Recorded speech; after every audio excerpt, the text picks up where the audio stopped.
Hello people of the internet, I'm Jontje, I'm autistic, and as of today, which is, what date is it? The 7th of May, I think? Somewhere in the first week of May. Or something. It might be the 8th May, which would mean it's no longer the first week of April. May. In the beginning of May. Which seems to be relevant for this topic because situations seem to be able to change rather quickly. So, seeing as it is the beginning of May, it's sort of been like probably like 1.5 or 2 months of social distancing and the semi-quarantine, more or less, something like that, measures here in the general area of Europe. Yeah, that's been happening for the last couple of months. And it's obviously been talked about a lot, and it gets talked about a lot. And the thing that just, for me, as an autistic person, happened, what did I want to say?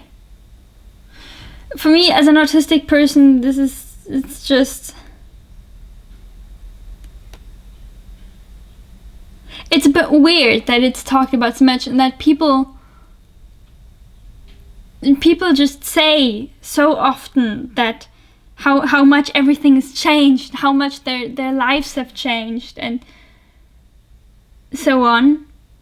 And they seem to just expect everyone to agree.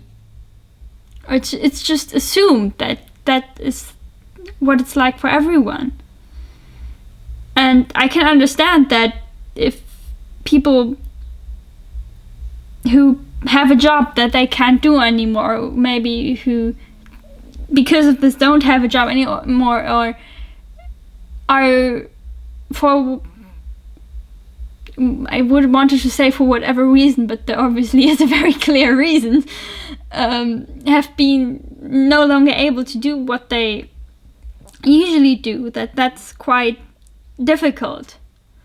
But the thing is that, for me, these sort of social distancing measures and everything haven't actually changed anything. My life is pretty much exactly the same as it was before.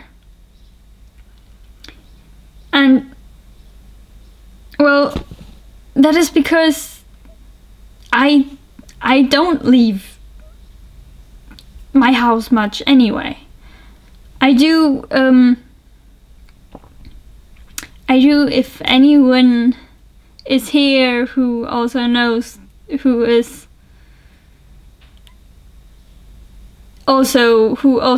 that I sort of have an Instagram account where I now and then again post stuff, you will have seen maybe some horse stuff appear during this time. So, I've been lucky in that respect that because horses are, living beings which need to be able to move around and be given food and so on, so that is still allowed. And I can still take care of the horses that I was taking care of before. But even if I didn't have, and before I didn't have that, quarantine wouldn't have impacted me either. And even if I was no longer able to do that, it wouldn't impact me much. I would be sad because horses are my special interest and I wouldn't be able to do that anymore, but it wouldn't be difficult because it's what I do every day. Other than that, I technically go to university, but it's a very metaphorical go-to because it's so exhausting for me that I don't really and I have, you know, I'm allowed to, in terms of accommodations, to not go to classes and to, you know, prepare for tests or whatever by reading the textbooks and studying on my own mostly, because going outside is just exhausting. And so that hasn't really, if anything, that's gotten easier, because all students have to do that right now. And so there's more information for me available that wasn't before. But that hasn't changed my life in any sort of major way. And to be honest, even the online classes are very exhausting, and I don't go to all of them because they're exhausting. And it's sort of that part hasn't really changed anything. And then even, you know, the actual social distancing measures, in terms of that you don't shake people's hands when you do meet them for whatever reason, and you keep a certain distance and so on, they actually seem more natural to me than,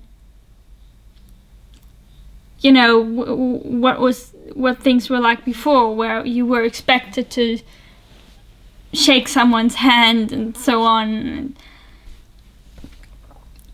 You know, the distance that people have to keep now is actually more natural to me in a way, and that is quite definitely probably not the way this is. The way all autistic people experience that, but that's my personal experience.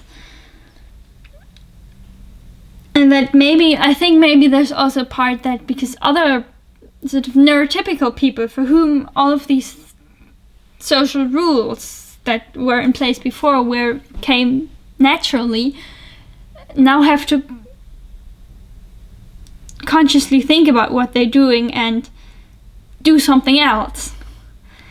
And maybe I think there's a part of this sort of uncomfortability, I guess, which I've heard a lot of neurotypical people point out in the last month or a bit longer, and that in a weird way makes it more comfortable for me, because for me that sort of weirdness is always there, and now other people are experiencing that as well, which sort of brings the interaction to an equal ground.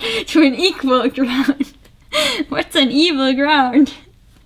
To an equal ground. Now I distracted myself with saying a thing wrong. I've lost the plot now. So I think that's the time to end the video, because I know I don't have a lot of place left on the flashcard anyway. So I hope that this has been, I don't know, what is this video? Informative? Relatable? Something like that. If it was anything at all, I would appreciate it if you would like it. Or maybe just to consolidate your effort of watching this far. I don't know. And if you would like to subscribe to my channel, I would greatly appreciate that. And I will either way hope to see you next Friday. Goodbye.